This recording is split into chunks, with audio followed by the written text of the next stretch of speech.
I'm Marny Nesher, publisher of the Central New York Business Journal, and would like to welcome everyone to our latest CNY Business Journal interview series. Please stay up to date by viewing our website daily at CNYBJ.com regarding the news and impact that the coronavirus is having on all businesses in Central New York.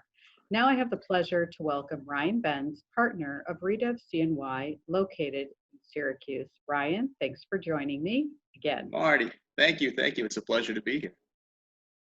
So please share with us, for those unfamiliar with Redev CNY, what is it and how long have you been around for? Yeah, so Redev CNY is a development company that's focused on the redevelopment of the Central New York market. We have a multitude of projects really focused on the downtown Syracuse part of the market. And being 3 years young, we're just starting to branch out right now, and we're looking at some other projects away from downtown Syracuse and kind of across Central New York as a larger market at this point. Okay, and you have been extremely active in revitalizing downtown Syracuse. Could you tell me a bit about how you and some of your other ventures have been a part of that? Yeah, I think, I think it starts with vision in terms of, our goal at Redev CNY and everything that I do every day really talks about is what does the future of Syracuse look like? And, I have a 2-year-old son, Marty, and I think, what kind of a Syracuse do I want him to grow up in? And recognizing there's a whole social conversation, particularly after the last couple of weeks, that needs to be had, but really from an architectural or from an amenity perspective or from a communal perspective. We've really been focusing on making sure that Syracuse and downtown is as livable as possible. I think that's the first thing that we've been focusing on. So over the last maybe 5 or 10 years, there's been a robust development on the residential side, and we're certainly doing quite a bit of residential work. Specifically, we have the Whitney Lofts project, which is 16 apartments right in the middle of Solana Street, the 300 block. My partner has another project at the 800 block, which is, I think, 40 units right there. And then he and I together are in contract on a new property a bit further up on North Solana Street. That'll be 150 units a little bit further up on North Solana Street as well. So, the residential side is a really important part of making sure that Syracuse is a vibrant place. We need to make sure that people can live here as well as work here. And then, I also own a restaurant called Oh My Darling, and we have the Fitz, which is our 1920 speakeasy. And so much about a great city is making sure that it's a place that you can not just live, but enjoy the culture and enjoy that vibrancy. And restaurants, I call them cultural anchors. And a restaurant is a place where you go with friends, you go to experience life, you go to celebrate the best parts of being human. And we knew that, when we did the building, when we did the Whitney Lofts building first, we had this beautiful space right across the street from the Landmark Theater and from the Red House. And we said, well, we're not sure what we're going to do, but let's figure something out. And we leaned in on a restaurant because of that, because it adds value to everything that we're already trying to do. We also own some other properties a bit further south on South Solana Street. I think Jefferson Center, the old Jefferson Center, and we've rebranded that as the Acropolis Center. This particular project is a commercial building, but again, I'm about to put a rooftop bar on the corner of that smoke shop building. We are planning on doing that for this coming spring of 2021, but due to COVID, that might be pushed back, a little bit, maybe towards the end of 21 or early 22. But again, it's about creating that culture of a vibrant downtown community, and food and beverage is a big part of that. And I believe that through residential growth and through restaurants and anchors, commercial will start coming back, and you'll start seeing a lot more downtown businesses coming back downtown when they realize that that's where the energy is back in downtown Syracuse, more so than maybe some of the suburbs. If you could just take us back a little bit, how has the pandemic affected your businesses, your ventures? Yeah. Each business was affected differently.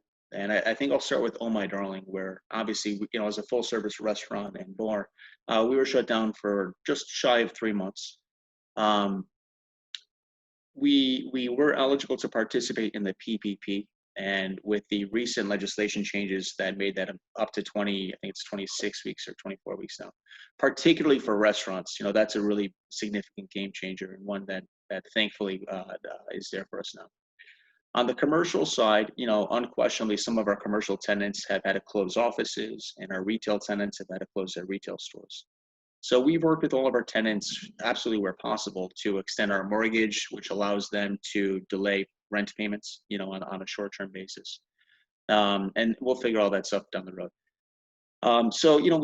I think like everybody else, we've had to adopt. We've kind of had to work through some unknowns and uncertainties. But I will say, kind of in terms of the reopening phases, Oh My Darling is now reopening for to go.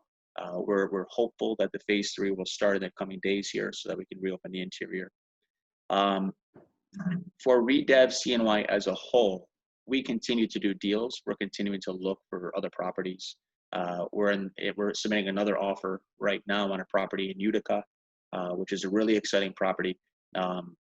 It's a good sized property, and we're hopeful that will play out. So we're still making as many moves as we can, recognizing that these times are a little bit unique. So Ryan, if you can share with us what the outlook for the commercial real estate in Central New York will look like coming out of the pandemic? Yeah. So Marty, I think there's two things to consider here, kind of short term and long term.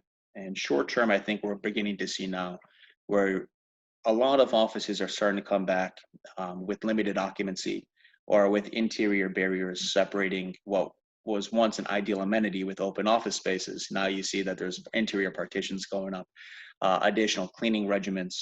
In all of our commercial properties, as an example, we have our cleaners coming through with a CDC approved spray, which automatically disinfects everything. And that's part of our ongoing cleaning regimen now, which I think you'll see pretty often. So I think, short-term offices and each business is individual. They're trying to find what that looks like for their needs.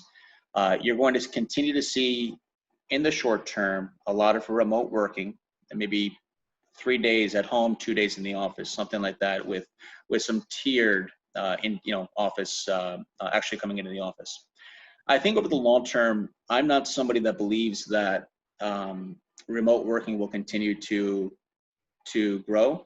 I think with few exceptions. I think within technology companies, and I think of social media, I think of maybe some marketing firms, I could see them continue to work remotely a bit more heavy-handedly. Overall, humans look for relationships and they look for connections. And the best ideation for businesses is when groups of people come together. So I think it's very important from a long-term perspective that we all come back to the offices and that we all have that chemistry once again to actually create and inspire each other.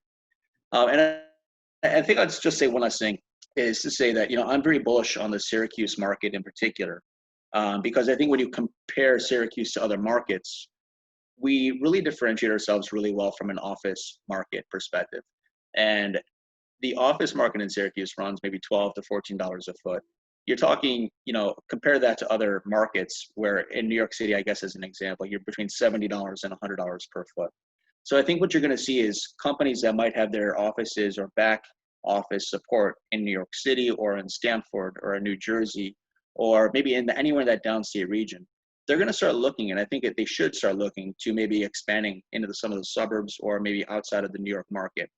And I would say that if I were having a conversation with a broker representing a Fortune 500 company that's not looking to move their headquarters necessarily, but back office support, Syracuse makes a lot of sense. You're going to be paying a fourth or a fifth of what you'd be paying in Stamford. The cost per employee is roughly a third to maybe a half of what you'd be paying that same person in Stamford.